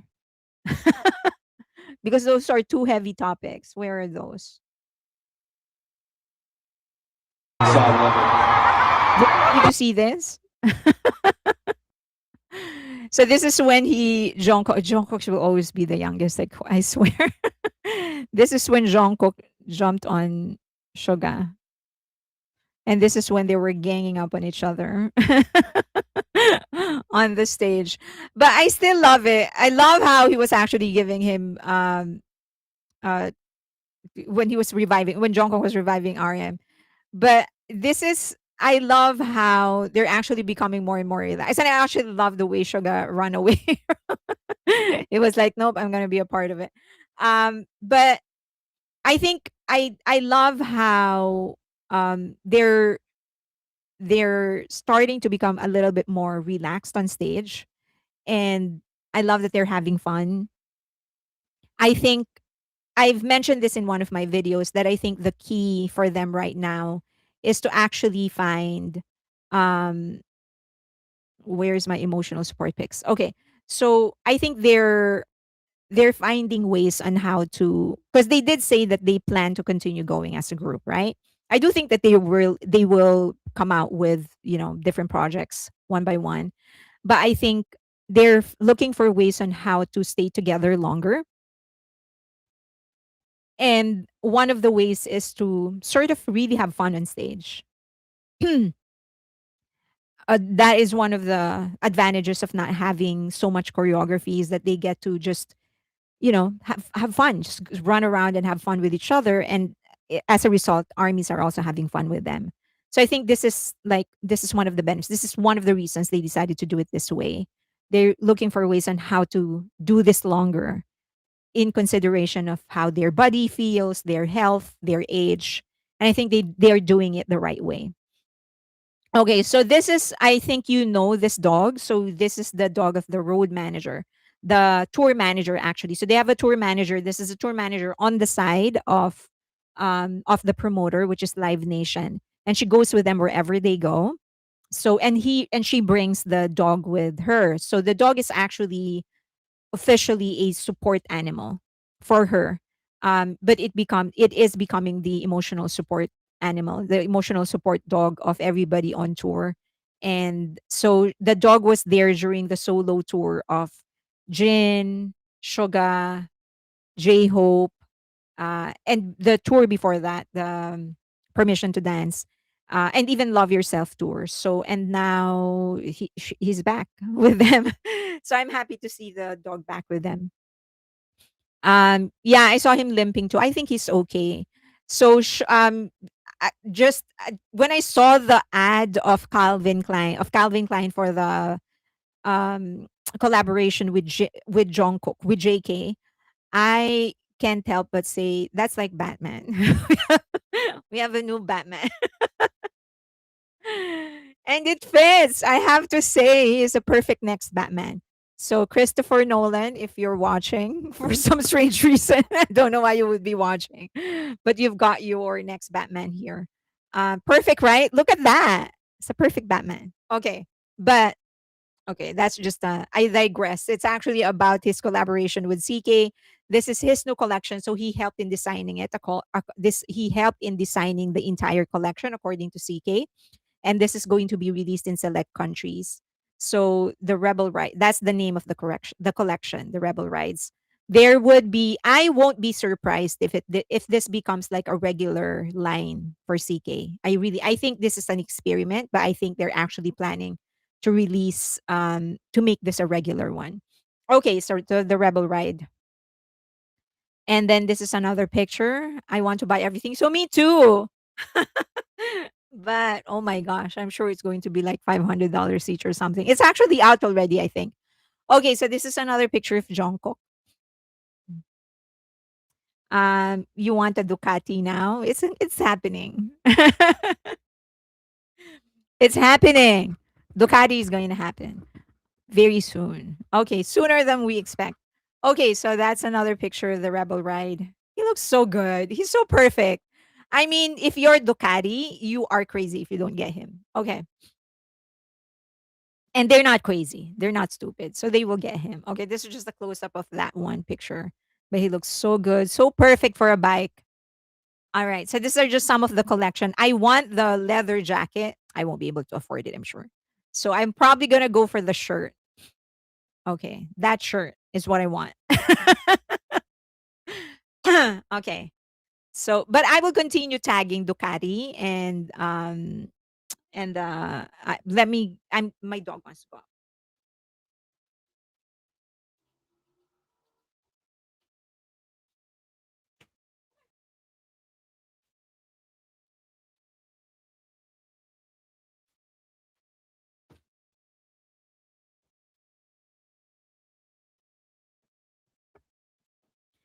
Okay, I want the women's white tee with blue trim and JK's artwork. Is that it? Okay, I want that one, but I don't think I will be able to afford it. How many armies has a motorcycle license? I can ride. My dad used to ride. His brother was actually the one who's really into competition. They would do motocross, I think is what they call it. And then he got my dad into it. That's his younger brother. He got my dad into it. And so there were times when I would actually go to the racetrack and watch them fly out of there, get separated from their bikes. So I think that actually developed like my tolerance for things like that because I would see my dad like flying, getting separated from his bike. I also like this. Strangely, I like the color. So okay, these are some of the women's collection if you want. Men's collection. Okay. And then more pictures from the tour. So for those that are here and who don't know yet, I am okay with pictures of Nuna V. I know she's a controversial figure. I'm okay with pictures of Nuna V, Adonis for J Hope, Black and White for Jimin and Jungkook. I use their pictures. I have no problems with them. Okay, so you will see some of their pictures here. Okay, so this is a picture of him. Another picture of Jungkook. So I guess he colored his tattoo or he retouched his tattoo because I see something like some of the details are different on on his arm. Price range of 29 to 699. Is the 29 like a keychain or something? I'll go for the 29, I guess. Okay, uh so I think this is black and white. So this is a photo of black and white and this is Jungkook looking straight at her. Why is he so covered up? He's always been like that. I know there's like people making an issue out of it. He's always like wearing long sleeves. The tattoo are bright. Yeah, I think he actually had like a retouch. Does Ducati make motorized scooters? Yes. Yes. What kind of scooter are you talking about? Are we talking about the same scooter? The tattoos are brighter. V has a new tat on his back. I know, but he actually debuted that several months ago, I think. Before the tour, he showed it off. But of course, no one noticed. Okay, so that's okay. So that's still black and white photo. It's a black and white photo. Um More black and white photo. So the two of them actually like staying in front of him. Um, he looks such a baby. He's such a baby in this photo. He looks so young. If you cover his body and just concentrate on the face, he looks so young. Ducati has a whole range of scooters. I don't know if we're talking about the same scooter though. Okay, so these are two pictures taken at almost the same time, successive photos. People were too distracted by V's mask. Well, yes. I would be too. Okay. All of us were distracted, so we didn't notice the tattoo. Okay, so one more. Item 7. So that's one of his fan bases. He's such a baby. Covered the body, he's such a baby. His face he's still the acne. um we'll get to V. Okay, Jungkook first. Okay, so Jungkook, so this is another picture of Jungkook. Another picture of Jungkook. I think this is Sanford, if I'm not mistaken. Okay, now we get to V. So in this picture, if you actually zoom in, so this he posted this himself, by the way, in his Instagram. If you actually look at it, if you zoom in, you'll actually see his tattoo. Well, it's not clear. So some people said, "Oh, I thought it was a scar or something." But yeah, so that if you go into the lower back left, that's actually his tattoo. So he debuted it already. So um I like that he said he loves being the youngest in the RS interview. I love that. One of the things that um that's actually one of my favorite moments in his interview. Like moments in the entire series actually, when he said, "No, I absolutely love being the youngest." And he said like, there were always there they would all he yeah. He feels loved, and you know that. Like he's just so confident about his Jung's love for him, I think. And I love that. Like I hope everyone gets to feel that kind of love and acceptance. And I think that's part of why he's so fearless, because a huge part of his youth he spent in the dorm. So feeling that freedom to be able to say anything and be accepted and not, so okay. What is it? There are different speculations. They think that it is the Pied Piper, and there are some people that says that it's actually mommy, like for his mother.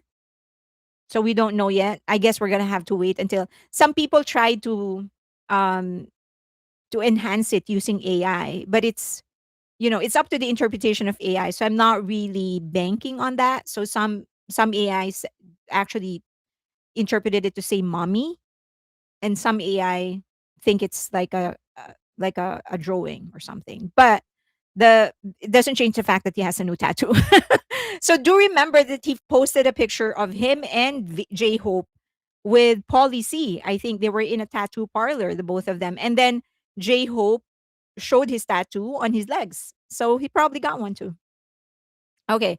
So this are pictures of Nuna V during the I think this is also Stanford. Nobody serious will be harsh about tattoos. Some think it's an illustration of the Christopher Robin from Winnie the Pooh books. Some think that it could be that. JK truly deserves all the love in the world. He does. He does. And I wish that every person would receive that kind of love from his brothers and family. Okay, and this is another one. Um I was going to say something about this. Oh, maybe in the next picture. Yeah. So I'm amazed at how he can change his face. There's just something with how he can change. Like if it's just an expression, he changes his face. Like he can go from fierce to baby face to the boy next door, like in a split second. Like he's so baby here, and then he's so boy next door here, and he's so fierce here. So yeah, I'm just amazed at how he can actually change his face. And then still Nuna V with him drinking from his bottle. I really love his new hairstyle. Okay, there you go. That's your new hairstyle. So I think he was the one who opted to have it colored blonde. Love it. Okay. So that's him. Uh I really love his new hairstyle. She has an awesome job. Nuna V. I really like his I can read. Okay, I need to wear my glasses. Okay, that's with the new hairstyle as well. So that's him looking straight into Nuna V. So you know that V actually recognizes her. And I've discussed this in length, so I'm not gonna repeat it, but their pictures are okay with me.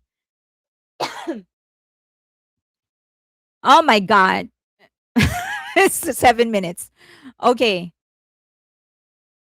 For the giveaways right after this, go to Patreon. I will announce the winners of the giveaways.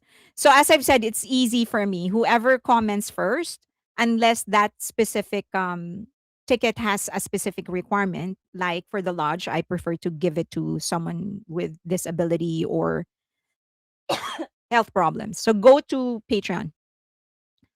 Jimin, the body does not match the face. There's a mismatch. But I do believe that he's actually transitioning to be Legolas. So at the end of the tour, we're gonna have a new Legolas. Okay. I honestly would want to see JK play Batman. I would love to see him play Legolas. Maybe a remake. Okay, that hair should have its own manager. It should have its own schedule. It should have its own brand deals. It's got it getting longer. Okay, I think he made the right decision. It's perfect. His decision to go longer, it was the perfect one. I am glad that he fought for it. I love this shot, by the way, of him singing longer and longer. Yeah, it matches perfectly. Okay, the body and the face matches perfectly. L'Oreal need to get him. I want a little something a little bit higher end. Would actually be great if he comes out with his own line for hair. Love this. I love it when it is tied. I think that's my favorite. I love all the hairstyles he's had so far with his hair, but I love it specifically when it is tied. Okay. Love the shot as well. I just wish they know. I understand why people would actually whitewash them. It's just that I wish it's not too much. But regardless of the complexion, he's stunning. Whether it's his natural complexion, whether he's whitewash, regardless of how they color him, he's stunning. And that goes for every member of BTS. So I love that hairstyle when he's actually ponytailed. Yeah, at the top. Yeah. When it is in on a knot. I love that. Um I am hilarious. Okay, so love this shot as well. So fierce. Okay. This is my favorite of him. That's my favorite of him. I don't know whoever took this picture and I don't know how he managed or she managed to get this, but oh my god, it's stunning. I love this picture of him. And we have RM and this is my favorite picture of RM. Okay. Love it. I'm trying to rush because I have like 5 minutes. Okay, that's RM. Those fans need to realize that distracting Mr. Lee could lead to disaster to the members. Okay, so that's RM. RM as well. I'm really liking RM's hair these days. Oh yeah, it's so on point. I think this is the best hairstyle he's ever done. So yeah, I definitely agree because it work like it's great whether it's styled or not styled. Like this one, it's not so styled. I think he woke up and that's it. He still looks good. And this is my favorite shirt of him. If I can ask him for that shirt, I will. I love that shirt. Absolutely love it. The pink shirt. Um this is a great picture as well. This is my second favorite, but my favorite is the first one. RM is fine, period. Oh yeah. Oh yeah. Love this one too. I guess every picture I like. Okay. There you go. He's looking straight into whoever it is that's taking his picture. I love this one too. He has a lot of great pictures and he deserves that. By the way, they're starting to promote the collection for for SF MoMA. They're starting to promote that collection. Love this picture too. So I'm going with my mom. Okay. And then we have J Hope. This is so the equivalent of Nuna V and black and white for J Hope is Adonis. So a lot of these pictures are from him or her. Okay. J Hope. J. Correct. Yeah, this is J. We don't know where J Hope is. This is J. Maybe J has taken over. We're never gonna see J Hope again. Okay. That's J Hope again. Uh oh yeah, I saw this. Did you see the army with the sign? Yeah, I'm a pro rider. I know. You acknowledged it. It's like, yeah, good for you, I guess.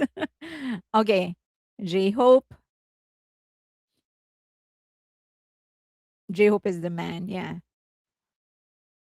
More J Hope.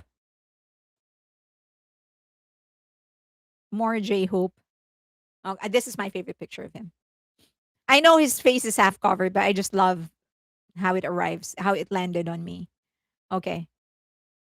This is that is one photogenic group of guys. Yep, I agree. Okay. J Hope. Oh, I love this one too. J Hope. By the way, if you guys are going to screenshot any of this, or you're going to save all of this, make sure that you don't delete um their watermark.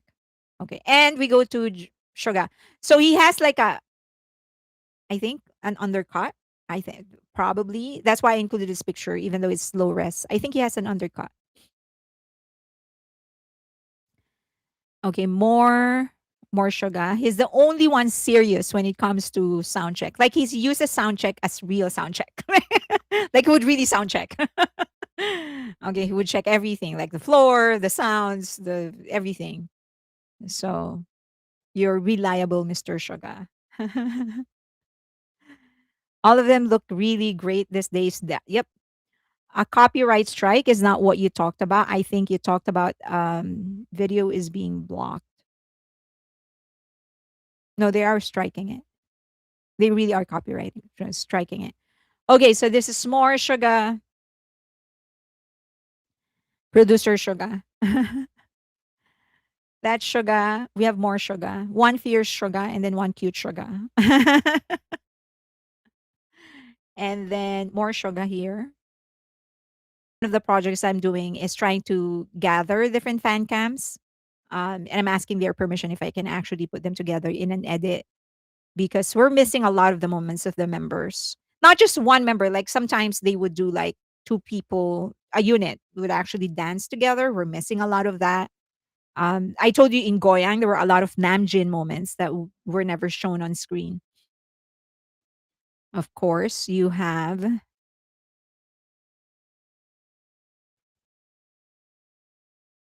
Frozen. Frozen?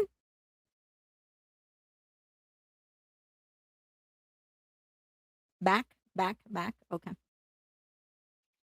All right. Back. So what did you last see? Okay, so Jin is back. Okay.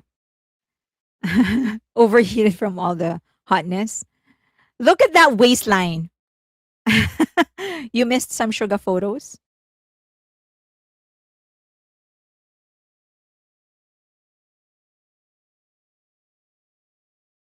Okay. You are now, I am muted. I'm muted.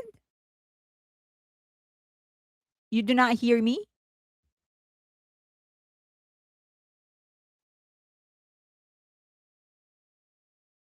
Do you hear me?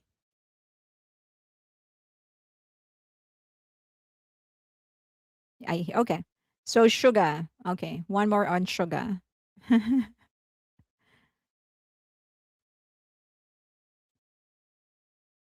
Sugar. Voice and video are not synced. I guess it's time to change my streaming platform. Okay, more sugar.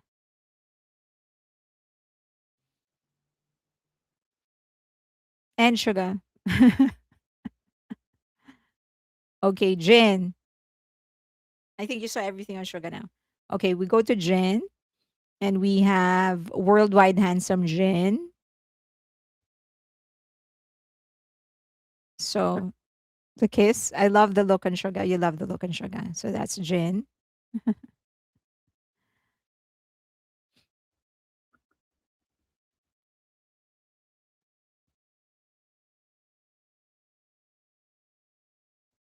More Jin. I was actually talking about the waist. The waist is so small. I think my head is bigger than his waist. Last member, yes. This is the last member. This is my favorite of him. That's my favorite picture of him. And Jin. And more Jin. And Jin. Okay, I think this is the last pick of the individual members. Um, I love this moment. Someone just sent this to me actually. For the V-Min enthusiasts out there. So the two are just clowning around, I think. I don't know where V is pulling Jimin, but the series just looks so happy. They look so happy together. I don't know where he's pulling Jimin, but wherever it is, Jimin is going with him voluntarily. So okay. Okay, that was just like a nice series of photos of the two. Okay. Uh, I will do if you just give me 5 minutes because I'm going to timestamp this live stream and then go to and then I'll announce the winners of the promo, the giveaways of the tickets in um Patreon. They're just really happy. That slim figure belies Jin's strength. You're good. His jewelry is worth more than my house. How is Gingering back to back um, tours? He must be exhausted by now. I think this is like one thing. The advantage of doing this is that he's not carrying the entire show. For his solo show, of course, it's just him. Everything is dependent on him. Now he has six other people on stage with him. And then the other thing is, I think they did good in scheduling this because they're not like doing everything back to back to back to back to back, which is how they did their previous tours. They would do like three consecutive or four consecutive. Now they're taking a break in between, which I think was intentional. But yeah, I think more than anything, having six other people on stage with him is kind of like better than having just one person. Everything depends on you. Um, but yeah, okay, so I will so just give me 5 minutes. I'll timestamp this live stream and then I'll go to Patreon to announce the giveaways. But as I've said, it's pretty easy for me. It's first come first serve whoever says I want it. And unless there is a specific requirement for the ticket, then I'm just going to give it to anybody who wants it. All right. Thank you so much for staying with me. I'll have one more live stream on Wednesday. I don't know if I can do a live stream on Thursday for members only, but I will try because I think Friday, that's when I'm going to Vegas. I don't think I'll be able to do a live stream for members only. So I'll try to do it Thursday, but let me see if I can actually do that. But I'll try. Okay. And then I will see you guys for the concert. I am so excited. Okay, we're gonna have so much fun. All right, make sure that you concentrate on them. You have fun. Put down your phones. Okay, don't just put down your phones. Forget about your phones. As you can see, the fan bases are doing a great job taking pictures and taking videos. Leave it to them. This is what they're here for. The members know them. The members are comfortable with whatever it is that they're going to be releasing. Leave it to them and let's just enjoy. Put down the phones. They have said many, many times to put down the phones and actually just enjoy the music. So let's do that. Okay. All right. Bye.